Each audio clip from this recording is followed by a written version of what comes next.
guys, my name is Manish Yadav and I am the founder and CEO of supplementsack.com। आज के topic में हम discuss करेंगे BCAA के बारे में और मैं 8 स्टेप में पूरी कोशिश करूंगा आपको एक्सप्लेन करने की और आपको काफी अच्छी इंफॉर्मेशन इससे मिलेगी। Let's discuss BCAA, but before we get into BCAA, let's understand what is aminos। Guys, our body requires 20 types of aminos। कुछ एसेंशियल होते हैं उसमें, कुछ नॉन एसेंशियल होते हैं। अब समझते हैं एसेंशियल नॉन एसेंशियल में डिफरेंस क्या होता है। एसेंशियल वो होते हैं जो हमारी बॉडी प्रोड्यूस नहीं करती, इसलिए वो एसेंशियल है और वो दूसरे फूड सोर्सेज से लेती हैं। And there are 9 essential amino acids and there are other 11 non essential amino acids. वो होते हैं जो हमारी बॉडी ऑलरेडी प्रोड्यूस करती है, इसलिए वो नॉन एसेंशियल है। अब डिस्कस करते हैं कि what is BCAA। Guys, BCAA जो होते हैं वो होते हैं branch chain amino acid and it is a mix of 3 aminos, that is leucine, isoleucine and valine.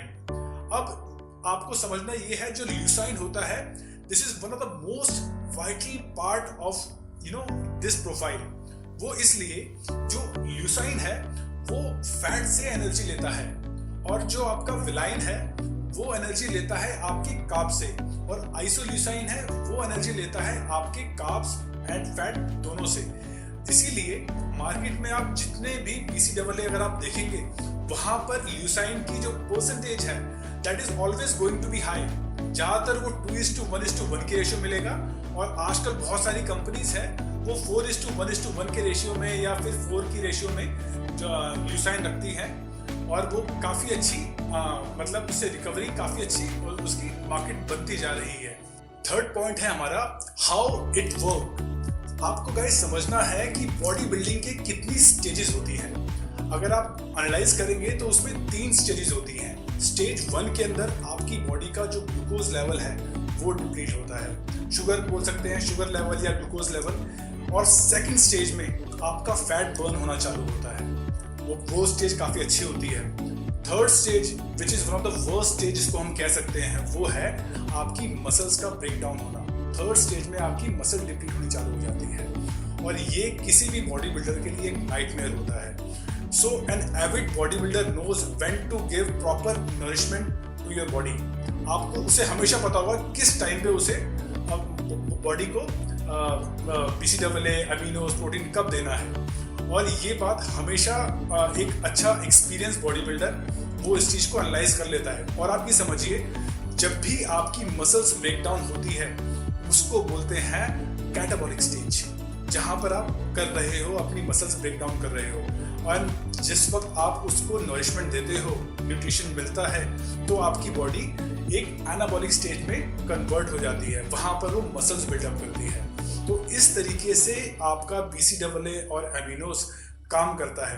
अब इसके बेनिफिट समझते हैं। जो 4th पॉइंट के अंदर बेनिफिट कैसे है, बेनिफिट इस तरीके से है व्हेन यू नो कि वो आपकी बॉडी आपकी एनाबॉलिक स्टेज में आ गई है, उस स्टेज में आपकी जो मसल्स रिकवरी है वो फास्ट हो जाती है, जो फटीकनेस है वो फटीकनेस लो हो जाती है या कम हो जाती है। मैं ये नहीं बोलूंगा पूरी तरह खत्म हो जाएगी, बट वो काफी कंट्रोल में आ जाती है। Muscle soreness, because you do lot of exercise, वहाँ सोरनेस जो होगी वो आपको परेशान करती है, ब्रेकडाउन मसल हो रही होती है, तो वो सोरनेस आपकी खत्म हो जाएगी। और सबसे इम्पॉर्टेंट बेनिफिट जो इसका रहेगा, मसल ग्रोथ तो है ही है, जो सबसे इम्पॉर्टेंट बेनिफिट है वो आपका प्रोटीन सिंथेसिस रेट को इंक्रीज करता है। अब समझिए प्रोटीन सिंथेसिस रेट क्या होता है। जब आपकी मसल्स जिस रेट से प्रोटीन को एब्जॉर्ब करती है और मसल्स बनाने में लगाती है, वो जो रेट होता है that rate is protein synthesis rate. जितना ज्यादा वो रेट रहेगा आपकी मसल्स उतनी अच्छी बनेगी, और जितना स्लो रहेगा उतनी आपकी मसल्स रिकवरी नहीं कर पाएगी। So this is one of the most important part. अब समझते हैं इसके कौन कौन से फूड सोर्सेज हैं। फूड सोर्सेज में गाइस या तो आप वेज लेंगे या तो आप नॉन वेज लेंगे।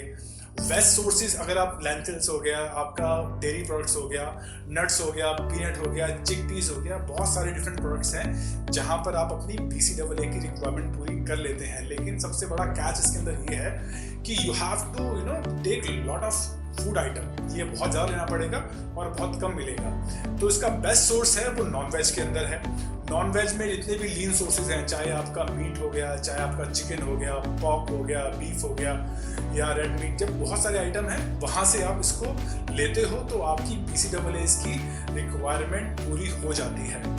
अब गाइस नेक्स्ट पॉइंट जो 6th पॉइंट है, मैं डिस्कस करूंगा कॉन्ट्ररी थ्योरीज जो कि BCAA के बारे में है। अगर आप गूगल रिसर्च करेंगे या बहुत सारी चीज़ें देखेंगे, यूट्यूबर्स देखेंगे, या तो कुछ लोग इसके अगेंस्ट में बात करते हैं या तो इसके फेवर में बात करते हैं। मेरे ख्याल से एक बैलेंस अप्रोच रखना बहुत ज़रूरी है, लेकिन उसके अंदर समझना पड़ेगा there are numerous studies which have proved कि BCAA का बहुत ज़्यादा यूजेज नहीं देखा गया है। ये ज़्यादातर जो स्टडीज करी गई है वो या तो US में करी गई हैं या तो यूरोप में करी गई हैं। अगर आप इसके अंदर गौर करेंगे तो आप इस पूरी स्टडीज में जो बात बताई गई है कि उसके अंदर BCAA एथलीट को या बॉडी बिल्डर को दिया गया और बहुत लोगों को, उसके बाद उनको डिजायर्ड रिजल्ट, उनका परफॉर्मेंस इंक्रीज नहीं हुआ, ऐसा ये रिसर्च कहती है। लेकिन गाइस आपको ये इसमें एक बहुत बड़ा कैच है जो आपको समझना पड़ेगा। ज़्यादातर स्टडीज है US और यूरोप में, जैसे मैंने आपको बताया, लेकिन एक बात यह है कि क्योंकि वहाँ की पर कैपिटा इनकम ज़्यादा है as compared to the countries like India, Africa, Sri Lanka, Pakistan, Asian countries बहुत सारी हैं, वहाँ की पर कैपिटा इनकम ज़्यादा है। वो जो प्रोटीन डेफिशिट में हम लोग रहते हैं, US और यूरोप के अंदर उनका वो प्रोटीन इंटेक ज़्यादा रहता है और वो प्रोटीन सरप्लस में रहते हैं। और उनका जो फूड सोर्स है नॉन वेज रहता है ज़्यादातर, सबका नहीं मैं बोलूँगा, ज़्यादातर वो रहता है, लेकिन सरप्लस में रहते हैं। तो उनको, और रिसर्च ज़्यादातर कहाँ पर हुई है, वो उन लोगों पे हुई है, तो वो रिजल्ट वहाँ पर उनको उतने नहीं मिल पाए। लेकिन अगर the same studies has been done in India, we would have a different kind of उसका आउटकम होता, वो डिफरेंट टाइप का रहता। तो मेरे ख्याल से जब और जो रिसर्च करी जाएंगी तब हमें एक better result, better outcome, better idea लग पाएगा कि ये एक्चुअली में हेल्पफुल है कि नहीं है। ओवरऑल बहुत सारी स्टडीज बताती हैं, लेकिन इंडिया में अगर आप देखोगे, क्योंकि ऑलरेडी प्रोटीन डेफिशिट के अंदर है, तो रिजल्ट इसका काफ़ी ज़्यादा देखा गया है, ऐसा मेरा मानना है। I may be wrong, but मुझे I thought I should put some caveat कि क्या क्या रिसर्च या फॉर या अगेंस्ट के अंदर बोली गई है। नेक्स्ट पॉइंट है 7th पॉइंट, इसकी डोजेज के बारे में। गाइस आप इसको 15 से 20 ग्राम फुल डे आप ले सकते हैं। अगर आपको एक बार लेना है, एक बार में ये 5 से 10 ग्राम तक ले सकते हैं, और इसको आप 2 टाइम में आप ले सकते हैं। अब बारी आती है कि इसका बेस्ट टाइम कौन सा है। कुछ लोग बोलते हैं इसको ड्यूरिंग द वर्कआउट आप लो तो आपको ज़्यादा रिजल्ट आएगा, कुछ बोलते हैं प्री वर्कआउट, कुछ बोलते हैं पोस्ट वर्कआउट। आप समझिए कि ऐसी कोई भी स्टडीज नहीं है जो प्रूव करती है कि किस टाइम पे ले, क्योंकि इसका इमीडिएट रिजल्ट आपकी बॉडी में नहीं पता लग सकता।